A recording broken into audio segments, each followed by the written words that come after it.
तुम्हारा नाम क्या है? दीक्षा पटेल। और तुम कहाँ के रहने वाले हो? छतरपुर। छतरपुर कहाँ पे है? नरसिंहपुर जिले में। और तुम्हारे स्कूल का नाम क्या है?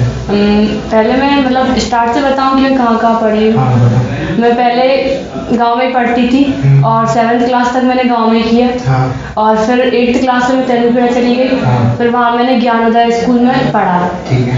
और 7th 8th मैंने वहाँ किया। फिर 9th फिर आ गई क्योंकि वहाँ रहने के लिए मतलब सही व्यवस्था नहीं थी। फिर मैंने गांव से ही 9th 10th 11th 12th गांव से ही डोभी कंप्लीट किया 6 किलोमीटर दूर। ठीक है। साइकिल से जाते थे। और 9th 10th गवर्नमेंट स्कूल में किया। और फिर हमारे यहाँ पर सब्जेक्ट नहीं थे तो फिर हमने 11th और 12th जो प्राइवेट स्कूल था उससे किया। ठीक है। और अभी आप क्या कर रही हो, क्या तैयारी कर रही हो? अभी हम नीट की प्रिपरेशन कर रहे हैं। अच्छा, आपके प्रीवियस क्लास में कितने परसेंट है? 12th में कितने परसेंट है? 12th में 89। 89%। सबसे अच्छा सब्जेक्ट कौन सा लगता है? बायो। और क्या बनना चाहते हो? डॉक्टर। कौन सा डॉक्टर? MBBS। MBBS doctor. हाँ। और TRA के बारे में कैसे पता चला? हम लोग मतलब यहीं पे हम लोग स्कूल में ही थे तो एक बार हमारे स्कूल में सर गए थे। हाँ। तो सर लोग गए थे तो उन लोगों ने मतलब हम लोग को बताया था। फिर उसके बाद में जब हम लोग का 12th हो गया था तो 12th होने के बाद हमें पता भी नहीं था कि हमें नीट करना है। तो फिर बाद में हम लोग ऐसे ही मतलब हमारे सर से बात हुई कि हम लोग कोचिंग करना चाहते हैं। हमारे जो स्कूल के टीचर्स थे तो उन्होंने बताया कि वो सर मेरे फ्रेंड है तो वो कोचिंग तुम लोग के लिए बेटर रहेगी। हाँ। तो फिर हम लोग को यहाँ का नंबर मिला। फिर हम लोगों ने बात की तो जैसे हम लोग यहाँ पे आ रहे हैं। अच्छा, तो कितने समय से तुम यहाँ पर पढ़ाई कर रही हो? 6-7 महीने हो गए। और क्या क्या तुमने एकेडमिकली में पढ़ाई में सब्जेक्ट्स में क्या क्या इम्प्रूवमेंट महसूस किया है? बहुत कुछ। मैथ तो मतलब 2 साल में हमने बायो पढ़ा। मैथ तो बिल्कुल भूल ही गए थे समथिंग। हाँ। फिर सबसे पहले आके तो यहाँ मैथ ही सीखी थी हमने। हाँ। बेसिक ही। हाँ। और फिर मैथ सीखने के बाद फिर ही मतलब सब कुछ हुआ। और फिर अब अच्छा लगने लगा। मतलब ऐसा नहीं लगता कि कुछ बनता नहीं है। हाँ। बन जाता है, सिर्फ मेहनत करने की रहती है कि मेहनत कर ले उस पर। ठीक है। तो ये और बायो में क्या क्या? बायो या केमिस्ट्री या फिजिक्स और सारे सब्जेक्ट्स का बताओ। बायो में तो अच्छा लगता है क्योंकि वो सब हम लोग पढ़ लेते हैं जल्दी क्योंकि बायो ज़्यादा अच्छा लगता है। तो फिजिक्स क्या है, फिजिक्स भी पढ़ते हैं लेकिन क्या है कि उसे कॉन्सेप्ट लगाने में भूल जाते हैं कि इसका कॉन्सेप्ट कैसे क्या लगाएं। कहीं तो सब कुछ याद रहता है फिर भी पता नहीं चलता कि कहाँ से स्टार्ट करें, इसका फॉर्मूला कहाँ से लगाएं। अच्छा अच्छा। मतलब ये रोज़न अकेडमी के बारे में कहा जाता है कि यहाँ पे एक जल्लाद टीचर फिजिक्स पढ़ाता है, इसके बारे में तुम्हारे क्या विचार है? ऐसा कुछ नहीं, कोई जल्लाद हमें अच्छा लगता है, कुछ भी नहीं लगता कि जल्लाद टीचर वो पढ़ाता है ये क्वेश्चन नहीं था, अगला क्वेश्चन बना रहे हो। और एकेडमिक से हट के क्या परिवर्तन आया तुम्हारे, ये क्या सीखा तुमने? नए लोग मिले, कुछ नया मतलब ऐसा मिला कि बाहर आके पहले तक तो हम हॉस्टल लाइफ में हमें बहुत सीखने को मिला। इसी टाइप की लड़कियां रहती हैं कि एक टाइप की नहीं रहती, वो बहुत अधिक मतलब बहुत ज़्यादा टाइप की रहती हैं। उनसे तो बहुत कुछ सीखने को मिलता है कि सब मतलब अलग अलग तरीके अलग अलग शहर से रहती हैं तो बहुत कुछ। अच्छा, और क्या क्या सीखा एकेडमिक से हट के? और अकेडमी से हट के बहुत कुछ सीखा। लैंग्वेज तो पूरी चेंज की आके। और मतलब ऐसा रहने का तरीका कि बाहर कैसे रहते हैं, बाहर के लोग कैसे होते हैं। और सबसे बड़ी बात एक सीखी है कि मतलब किसी पे भरोसा मत करो बाहर आके। हाँ। किसी पे मतलब भरोसा जो अपने रिलेटेड है जिसको अपन अच्छे से जानते हैं वो तो ठीक है, उसके हट के किसी पे भरोसा मत करो उनको। अच्छा, और जैसे अपन वापस अपने स्कूल जाएंगे तो अपन को पता है कि रोज़न अकेडमी में कैसे क्या पढ़ाई होती है, कैसे क्या रहते हैं, क्या होता है यहाँ पे।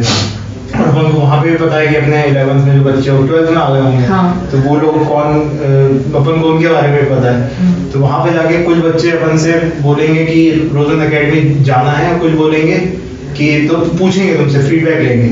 तो तुम किन बच्चों को वहाँ पे फीडबैक दोगे कि यहाँ पे आना चाहिए और किन बच्चों को फीडबैक दोगे कि बिल्कुल कतई नहीं आना चाहिए? जो मेहनती तो होंगे। सबसे पहले आंसर दो, किन को आना चाहिए यहाँ? किनको आना चाहिए? जो रियल में मेहनत कर सकते हैं। हाँ। उन्हें आना चाहिए क्योंकि यहाँ पर जो 100% बच्चा दे सकता है, क्योंकि उसे बाजू से भी 100% मिल रहा है, और अगर वो 100% दे सकता है तो उसे जरूर ही आना चाहिए, क्योंकि यहाँ पर मतलब एक बच्चा मेहनत नहीं करता, टीचर्स भी अपनी तरफ से 100% देते हैं। और इनको नहीं आना चाहिए जो लेजीनेस और मेहनत ही नहीं करते तो उस पर तो सर पर पत्थर पे सिर मारने की जैसा है। ठीक है, और कुछ मेंशन सब कुछ एट्रीब्यूट्स बताओ जो तुमने टीआरए में सीखे, मतलब 2-4 एट्रीब्यूट्स, मतलब चरित्र बताओ कि तुमने यहाँ पे आके सीखे, तुम्हारे व्यक्तित्व में परिवर्तन आया, जो तुम अपने चरित्र के साथ लाइफ लॉन्ग कैरी करोगी, वो क्या क्या चीजें सीखी तुमने यहाँ पे? कॉन्सेंट्रेट होना चाहिए सबसे पहले तो, कि कभी भी वो फ्रस्ट्रेट नहीं होना चाहिए, कि जो होगा फ्यूचर में अच्छे के लिए होगा, और ऐसा है कि एक तरह को, ऐसा नहीं कि किसी का कुछ सब मतलब मिल के रहो, जो होगा तो वो देखा जाएगा। और सब, और अपना एक टिपिकल दिन डिस्क्राइब करो, हमारा दिन कैसे गुजरता है यहाँ पे, क्या होता है?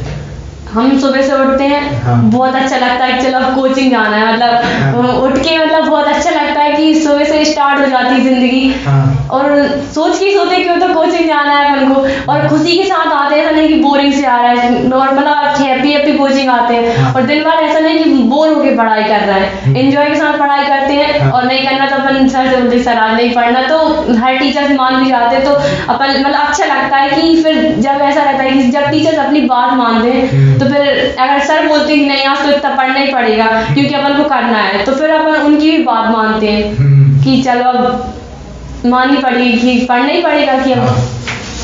और बोलो अपना टिपिकल दिन डिस्क्राइब करो, मतलब ये सब मत बताओ कि क्या करना चाहिए, क्या होता है, मतलब ऐसी बस तुम बता रहे हो कि दिन में क्या करते हो, तो बताओ जरा। दिन भर में क्या करते हो? सुबह से उठ के क्या कैसा गुजरता है तुम्हारा दिन? देखो दिन भर हमारा दिन ऐसा गुजरता है कि हम सुबह से आते हैं, और फिर आके हम यहाँ पे अभी हमारी स्टार्टिंग में क्लासेस मतलब ऐसी लगती थी कि पूरे दिन लगती थी सुबह से 8:30 तक 9:30 से। अब हम लोग की क्लासेस ऐसी हो गई 2000 जिस दिन से 19 से स्टार्ट हुआ है कि हम लोग की सुबह 6 से, अगर हम लोग की फिजिक्स की क्लास रहती है तो 7 से लगती है, और अगर सर की रहती है डॉक्टर सर की तो 7:30 से समथिंग लगती है। तो हम लोग की क्लासेस होती है, फिर उसके बाद सर हमारी क्लास अगर फिजिक्स की रहती है तो वो भी 8:30 तक होती है, और डॉक्टर सर की रहती है तो 8:45 तक देते हैं समथिंग। फिर हम लोग की क्लासेस होती है, फिर हम जाके छत पे नाश्ता करते हैं, और चारों बैठ के या तो मतलब कुछ ऐसी बातें कर ली, या तो फिर हम लोग कुछ भी किसी भी सब्जेक्ट का किसी से कुछ पूछा मस्ती करते करते पढ़ाई भी कर रहे हैं और अपनी बैठे हैं। फिर नहाना है तो जिसको नहा लिया, नहीं तो फिर 9:30 से हमारी फिर 9:30 के बाद फिर क्लास रहती है 9:30 से, तो 11 साढ़े 11 तक क्लास रहती है। फिर यहीं पे 10-15 मिनट का ब्रेक होता है, फिर उसके बाद हमारी फिर केमिस्ट्री की दूसरी क्लास होती है, और कभी कभी अगर क्लास नहीं होती तो हम लोग अपना पढ़ लेते हैं। फिर क्लास करने के बाद हम लोग की 2 बजे छुट्टी हो जाती है, तो फिर जाके फिर नहाया और खाना वाना खाया 2 बज जाते हैं। फिर 2 बजने के बाद अगर मन करा तो मतलब मन तो वैसे करता ही है क्योंकि बायो पढ़ना रहता है, तो हम लोग ने बना कि 2-4 दिन हो गए फिर रोज जाके बायो पढ़ लेते हैं। एक सब्जेक्ट तो मतलब एक चैप्टर उसका पढ़ लेते हैं बायो का, फिर रात में केमिस्ट्री या फिजिक्स जो भी पढ़ना रहता है फिर उसके क्वेश्चंस लगा लेते हैं, उसे पढ़ लेते हैं, फिर सो जाते हैं। फिर सो ऐसे। ठीक है, चलो thank you. Thank you, sir.